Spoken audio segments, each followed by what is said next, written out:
Dan bantahan saya lihat daripada sudut yang berbeza.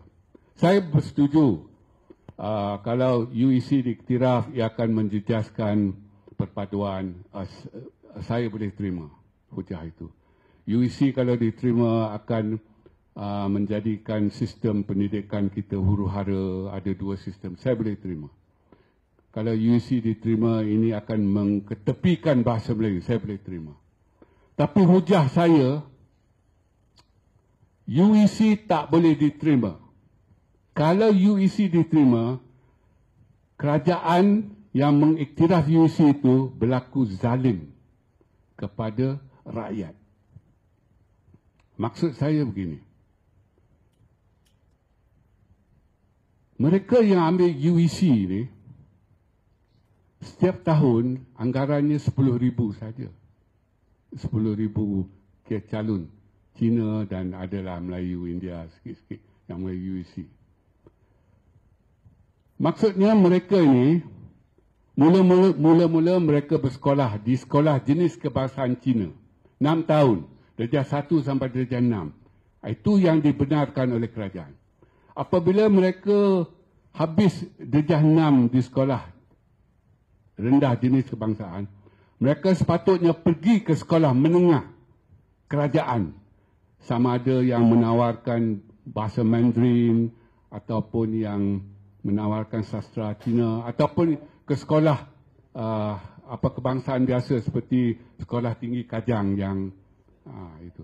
Jadi mereka ini, pelajar UEC ini, ibu bapa mereka tak nak belajar di sekolah kerajaan kerana bahasa pengantarnya ialah bahasa Melayu. Mereka tak nak. Jadi mereka ini boleh dikatakan taksub lah dengan bahasa Cina ini. Mereka nak belajar dalam bahasa Cina untuk pendidikan menengah. Jadi mereka ke sekolah persendirian Cina.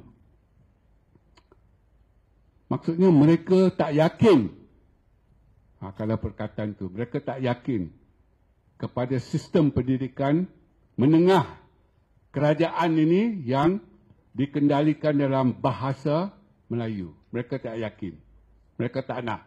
Mereka nak dalam bahasa Cina. Tak apalah, pergilah. Sebab kita negara demokrasi, demokratik dan negara kita membenarkan liberalisasi dalam pendidikan. Tak apa, pergi. Dan mereka pergi. Mereka tahu akibatnya. Kalau ke sekolah Persendirian Cina, mereka tahu akibatnya tak boleh diterima bekerja dengan sektor kerajaan atau dalam sektor kerajaan, tak boleh melanjutkan pelajaran di universiti-universiti awam. Mereka tahu. Mengapa setelah lulus UEC ini mereka nak masuk balik dalam sistem? Ini cukup tak adil kepada orang Malaysia yang berada dalam sistem. Dan lagi tak adil kepada anak-anak Cina yang berada dalam sistem. Maksudnya lepas 6 tahun di sekolah Cina, mereka berada dalam sistem kerajaan. Tingkatan 1 sampai 5 mereka belajar dalam bahasa Melayu. Yang tak nak belajar ni mereka ke sekolah Persendirian Cina. Tak apalah. Jadi di penghujung Dongzong nak kerajaan iktiraf supaya anak-anak Cina dan juga ada Melayu sedikit ke India sedikit di sekolah Persendirian Cina ini boleh masuk dalam sistem balik, bekerja dengan kerajaan dan juga belajar di IPTA.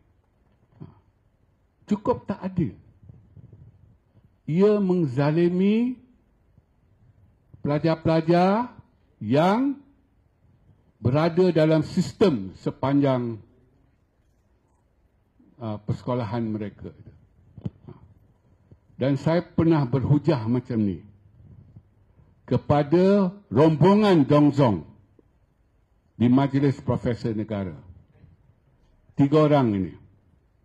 Pensyarah dari 3 orang ini, wakil Dongzong ialah pensyarah dari Universiti Tengku Abdul Rahman. Saya kata rakus sekali. Tamak sekali. Nak untung sepanjang jalan. Jadi ini tak adil kepada anak-anak Cina. Sebab kalau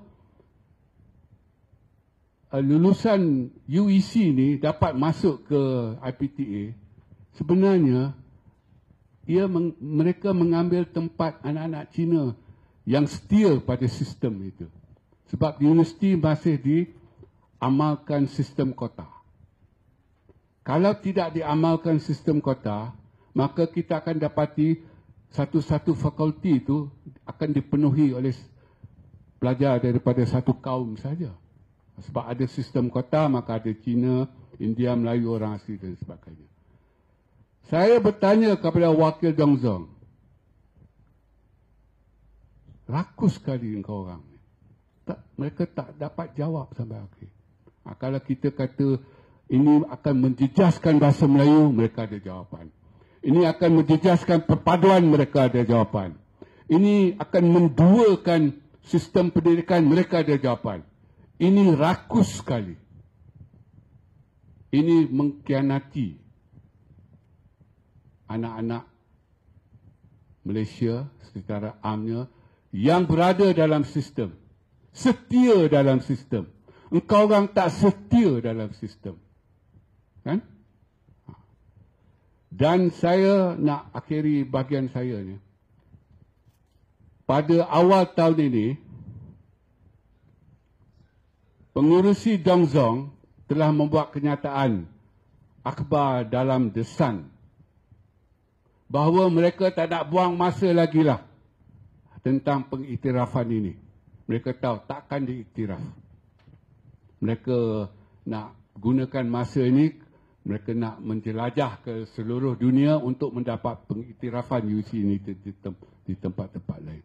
Maksudnya mereka dah tahu. Soalan saya, ia mengkhianati anak-anak Cina yang setia dalam sistem pendidikan negara itu. Itu tak dapat dijawab oleh Dongzong. Saya main dengan faktor itu saja. Sekian, terima kasih.